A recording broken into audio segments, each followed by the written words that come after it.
Count Artur of Salamanca has poor habits: drug dealing, womanizing, perjury. In a sense, he is the Julian Assange of Belgium. In the beginning, our wary observer mustn't get stuck in his experience, lest he get a taste of his own medicine when he falls deep asleep at his very own Royal Rave Tripper party. This scene, which describes a hypothetical scenario at the end, comes at the inception of our protagonist's story. He is an ethical hacker who has leaked a lot of lies and farces he has uncovered in his field. Count Artur is actually an honorable person. Imagine a scene where he swallows a potion and gets knocked unconscious. Herein lies before us a great odyssey. Our self-narrated story's protagonist, while culpable for his choices, must be held accountable for his actions too, lest we assume a position of abject apathy and discard wantonly the moral purpose of this story. For why owe you, the reader, to simultaneously get lost and found? Wildfire moved through each enthusiastic cell in my brain. Each of the 3 EAD lower brass strings arrived with a twang looking twisting and serpentine, while the chime of the 3 top notes G, B, and E came into the foreground at a sprightly pace as they caused the trip to encircle up and down like a nucleic spiral unto the burgeoning dawn. As you, my reader, may tell, if you have tried the magical fungus from the peyote cactus, I was high on life, and at this stage I was developing synesthesia. Fare thee well, Count Artur, things are running differently up here. We need to cut costs, and you have been selected among an array of superfluous employees to discontinue your role. Good luck, Mr. Ditchweed.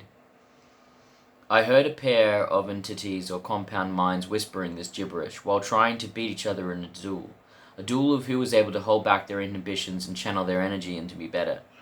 My then multifarious mind wanted to let me choose which of the frequencies would take hold. I tried to funnel the right one that may have caused a lesser trip. Despite my discerning, I was soon in the great beyond. I was astral traveling and living big for once in my life. Yet all this trip, I was overthrown by fresh emotion which had ever more purpose to shift my pessimistic faith into a sense of rapture.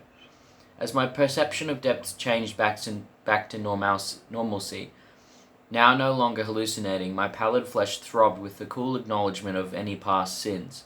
I could now see each detail in the most minute form, back to the cartels where I was raised, past a life of crime that I had lived, seeing in turn new reasons to believe in a different future.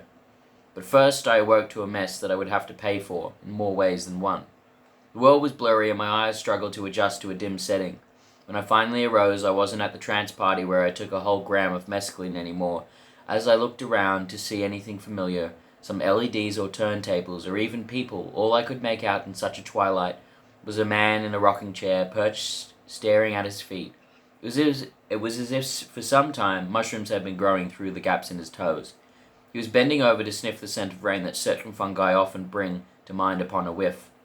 At this stage, I was still hallucinating and saw vividly that the large man's narrowing posture pointed to his ethnic background, Negro. A tribal adornment-based tattoo was inscribed on the top of his bald head, while the blotchy bone-white pigment stood as a sign of perhaps a water-scalding wound. To anyone who had the guts to approach such a monolith, they would instantly fear the combination of tattoos and burns, making his features stand out further. I made an attempt to talk to him, but all I could utter was a parched bellow. The Neolithic man in his cavern responded with surprisingly lucid, clear English. Sir, I don't have time for these musings. They have sedated you semi-permanently. I'm in charge of keeping you here until some answers are extracted.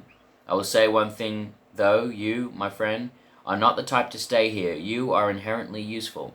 And in case you were wondering, I've been informed of your rap sheet. The list is apparently as long as my arm. From experience, there's no way a man could rack up a list of white-collar crimes as long as yours unless he was not only sharp, but cunning as fuck. As had been seen before, he whipped out a pack of cigarettes and turned around. His head gazed upwards until his sight perched at about 10 o'clock on the wall in front of him, and he continued to stare into or through the wall before he stamped out his durry beneath his boots, and a scratched jail-style key lanyard was produced from his deep pockets and thrown in my direction. Also, there is no connection, I assure you, between the ancient and liturgical and this set of keys. My captor announced, I have my captor announced. I had to examine his statement, and wondered why the ancient and liturgical had to come up in the first place if he wasn't keen on explaining why they were indeed so. Now I no longer questioned by fetters. As filling my lungs with air, I undid my handcuffs with one of the keys from the lanyard. The large Negro man caught my throw after throwing his keys back. To be continued.